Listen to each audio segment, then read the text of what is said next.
ফেরাউন বাস করত মিশরে। বলেন তো দেখি কোথায়? মিশরে। সবাইকেই কথা বলতে হবে, পারবেন না ইনশাআল্লাহ? মিশরে সে বাস করত। তার জামানায় বনি ইসরাইল নামক একটা গোষ্ঠী ছিল এবং কিপ্তি নামক একটা গোষ্ঠী ছিল। কিপ্তি তারা ছিল আদি অধিবাসী, মানে তারা আগে থেকেই মিশরে বাস করত। এই ফেরাউন ছিল কিপ্তিদের মধ্য থেকে। একদিন ফেরাউন ঘুমাচ্ছে, হঠাৎ করে ঘুমের ভেতরে ফেরাউন একটা স্বপ্ন দেখলো, ভয়ঙ্কর স্বপ্ন।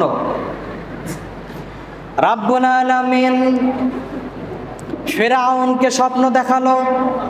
ফেরাউন স্বপ্নের ভেতরে দেখলেন বাইতুল মুকাদ্দাস থেকে একটা অগ্নি, যেই অগ্নিটা আলোর মতো, নূরের মতো, সেই অগ্নিটা এসে কিপ্তিদের যতগুলো বংশ ছিল, কিপ্তি বাহিনীর যতগুলো বাসাবাড়ি ছিল, তাদের বাসাবাড়িগুলো জ্বালিয়ে দিচ্ছে।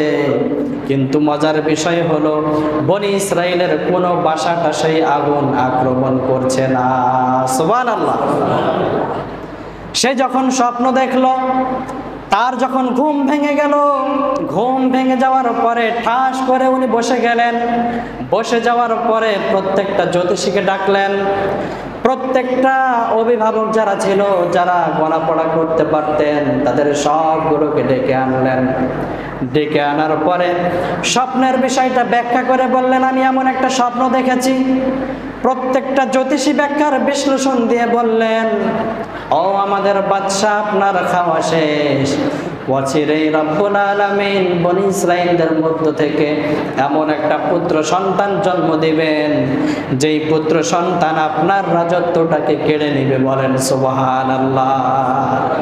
অচিরেই রব এমন একজন বাচ্চা জন্ম দিবেন, সেই বাচ্চাটা আসবে আবার কোথা থেকে? বনি ইসরাইলদের মধ্য থেকে। এই বাচ্চা আপনার ক্ষমতাটাকে কেড়ে নিবে। আচ্ছা বলেন তো দেখি, স্বৈরাচারী যখন কোনো সরকার থাকে, জালেম যখন কোনো সরকার থাকে, এর সবচাইতে বড় পাওয়া কি বলেন তো দেখি?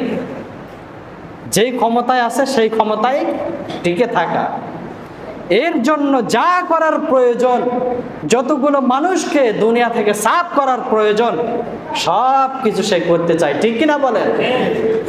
ফেরাউন যখন দেখলো, যখন শুনলো এই বিষয়টা আমার ক্ষমতা নিয়ে নিবে, ফেরাউন মনে মনে চিন্তা করে, আমার ক্ষমতা যদি শেষ হয়ে যায়, আমার এই প্রিয় দেশ থেকে এই দেশের জনগণ আমাকে কুত্তার মতো তাড়িয়ে দিবে। ঠিক কিনা বলে? ফেরাউন যখন দেখলো আমি আমার নিজ হাতে গড়া এই রাষ্ট্রটা, আমি আমার নিজ হাতে গড়া আমাদের প্রজাগুলো, যাদেরকে আমি এতদিন থেকে লালন পালন করেছি, আমার ক্ষমতাটা যদি শেষ হয়ে যায়, তাদেরকে সবগুলো রেখে আমাকে এই দেশ থেকে চলে যেতে হবে।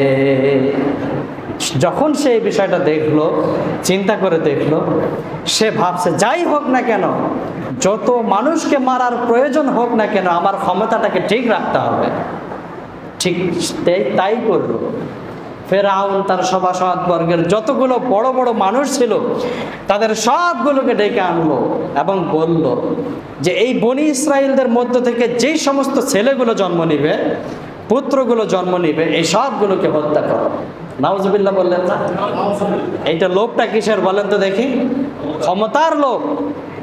কিন্তু ক্ষমতা কি একজন মানুষের চিরস্থায়ী হয়? বলেন, ক্ষমতা চিরস্থায়ী হয়?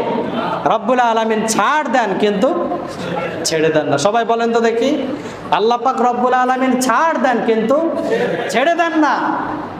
রব্বুল আলামিন প্রত্যেকটা মানুষকে ছাড় দেন, কিন্তু ওনার নিয়ম হলো নির্দিষ্ট একটা সময় যখন আসবে, তখন প্রত্যেকটা মানুষকে তার অধীনে চলে যেতে হবে। আল্লাহ রাব্বুল আলামিন কুরআনুল কারীমের ভাষায় বিশ্বনবী সাল্লাল্লাহু আলাইহি ওয়াসাল্লামকে জানিয়ে দিলেন, ইউযাব্বিহুনা আবনাআকুম ওয়া ইস্তাহয়ুনা নিসাআকুম। ফেরাউনের কৃষ্টি কালচারগুলো মুহাম্মদ সাল্লাল্লাহু আলাইহি ওয়াসাল্লামকে জানাই দিলেন, বলে দিলেন, ও মুহাম্মদ, ফেরাউন এমন একটা জালেম সরকার ছিল, এমন একটা স্বৈরাচারী সরকার ছিল, যেই ফেরাউন তার ক্ষমতাটাকে টিকিয়ে রাখার জন্য প্রত্যেকটা পুত্র সন্তানকে সে হত্যা করতে লাগলো। কিন্তু আমি কি করেছি জানো মুহাম্মদ? আল্লাহ রাব্বুল আলামিন আল্লাহর হাবিব সাল্লাল্লাহু আলাইহি ওয়াসাল্লামকে এই বিষয়গুলো সব জানাচ্ছেন এবং বলছেন যে ফেরাউন দেখলো যে প্রত্যেকটা পুরুষ সন্তানগুলোকে যদি হত্যা করতে পারি তাহলে তো আমার ক্ষমতা কেউ নিতে পারবে না। তাই করলো সে, ছেলেগুলোকে জবাহ করলো এবং মেয়েগুলোকে তারা জীবিত রাখলো। ছেলে যদি শেষ হয়ে যায় তাহলে ক্ষমতা নেওয়ার মধ্যে কেউ থাকবে? আর যে মেয়েগুলো থাকবে এদের সবগুলোকে সে কি বানাবে? দাসী বানাবে। এক পর্যায়ে প্রত্যেকটা ছেলে সন্তানকে হত্যা করা শুরু করবে। ধাত্রী পাঠিয়ে দিল, জাল্লাদ পাঠিয়ে দিল, প্রতিটা বাসায় গিয়ে দেখবে কোন মা গর্ভবতী হয়েছে, কবে সন্তান প্রসব করবে। যেই দিন সন্তান প্রসব করবে সেই দিন তারা গিয়ে সেই মার সামনে, বাবার সামনে, পরিবারের প্রত্যেকটা মানুষের সামনে তার সেই ছেলে সন্তানটাকে নিয়ে জবাহ করে দিবে।